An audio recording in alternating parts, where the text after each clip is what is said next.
I didn't plan to say this out loud. I only noticed my hands shaking when I picked the photograph up again. So I turned it face down, like I always do. My name is Samuel. I'm 85 years old. I live alone now, in a house that still remembers voices better than I do. Evenings have a sound to them. Not silence exactly, more like something holding its breath. The photograph rests on the small table by the window. I don't need to look at it to know what it shows. I've memorized it by accident. The paper has gone thin. The corners are soft from years of being touched, then ignored. There's sunlight in it. Too much sunlight, maybe. The kind that makes you think everything will keep going the same way. I used to leave it face up. For a long time I needed to see it. Then one day I didn't. It isn't dramatic. There wasn't a decision. Just a morning when I noticed it was already turned over. I tell myself it's to keep it from fading. Light does that to old things. But that's not the real reason. The real reason is harder to hold without shaking. I was younger in that photograph. Not young, just younger. Still under the impression that time was something I could spend carelessly. There are two of us in the picture, standing close enough that our shoulders touch, close enough that no one would question what we were to each other. I remember the day it was taken more clearly than I remember yesterday. The air was warm, not hot, one of those days that doesn't ask anything from you. Someone else took the picture. I don't remember who. That feels important now, though it didn't then. We didn't pose for long. No adjustments, no second shot. Just a click, and life went on. I didn't know that was the version of us the world would keep. I'll stop here for a moment. This part always tightens my chest if I move too fast. I didn't think much about photographs back then. They were just things people did, proof that a day happened. That picture sat on a shelf for years. Different shelves, different rooms. It followed me without asking. Sometimes I'd dust around it. Sometimes I'd move it so the sun wouldn't hit it directly. I told myself that meant I cared. The person standing next to me in that photograph had a way of looking at me that I didn't understand at the time, not fully. I mistook it for familiarity, comfort, something ordinary. We were good at being ordinary together. We shared meals without talking much, long drives where the radio stayed low, an unspoken agreement not to ask questions that might change things. I was proud of how steady my life felt, how nothing seemed to shake it. What I didn't see was how carefully everything was balanced, how much effort it took to keep certain words from landing between us. There were moments, small ones, easy to ignore, a pause before a goodbye that lasted half a second too long, a hand resting on my arm, then pulling away as if it had made a mistake.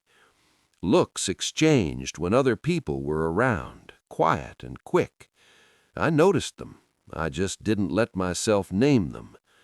Naming things has a way of making them demand space, and I was very protective of my space. Life kept moving. Jobs changed. People came and went. We stayed. That felt like proof enough.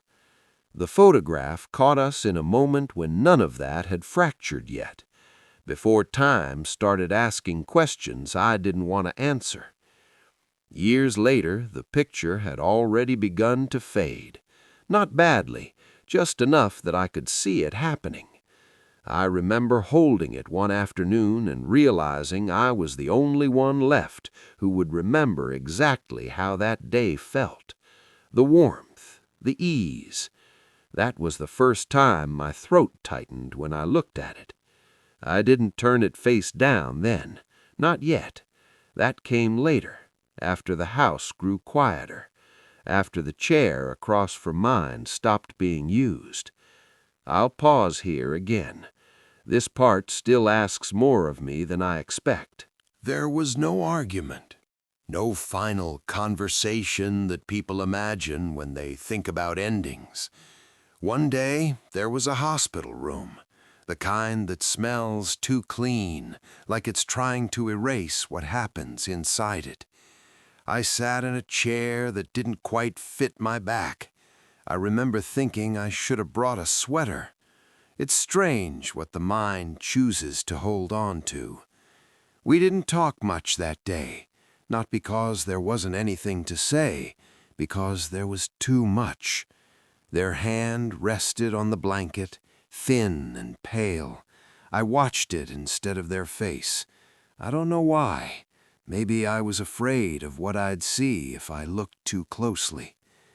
At one point, they squeezed my fingers, just once, a small pressure, like a question. I didn't answer it. I told myself there would be another chance, another visit, another day when words wouldn't feel so heavy in my mouth. I've spent a lifetime trusting later. It never felt like a risk. After that, the photograph moved from shelf to drawer, from drawer to table. Closer, but somehow harder to look at. I tried to keep living the way I always had. Routine has a way of pretending nothing has changed, but the house noticed. It noticed the missing footsteps, the way one cup stayed clean in the cupboard. That was when I started turning the photograph face down. At first, only on certain days, days when memory felt too sharp. Eventually, it stayed that way. Face down feels like a compromise. I didn't throw it away. I didn't frame it either. I let it exist without asking anything of me. But at night, when the house settles, I know it's there. I know exactly where. Time has made a lot of things quieter. Pain softens around the edges if you give it long enough. But some understandings don't fade. They just wait until you're too tired to keep pushing them away. I'm going to stop here again. There's only a little left, but it matters. I don't think regret arrives all at once. It settles in slowly, like dust you don't notice until the light hits it just right. I used to believe that staying quiet was a kind of kindness, that not disturbing what worked was the same as protecting it. That belief stayed with me for decades. It shaped more of my life than I care to admit. Now, at 85, I can feel time differently. Not rushing, just narrowing. The photograph hasn't changed. The people in it are still standing close, still unaware of what they're about to lose by staying careful. I'm the one who's changed. I'm the one who understands what that closeness was asking for. Some nights I turn the picture over, just for a moment, long enough to remind myself that it was real. Then I turn it back again. There are things that can't be carried forever without cost, and there are truths that wait until you're old enough to stop arguing with them. I don't know what happens after this life. I only know what I'm taking with me. This felt important to say while I still could. Not to explain, just to leave it here the way it is. If you're listening, you don't have to respond. You can sit with it for a while, or share a thought if one comes quietly.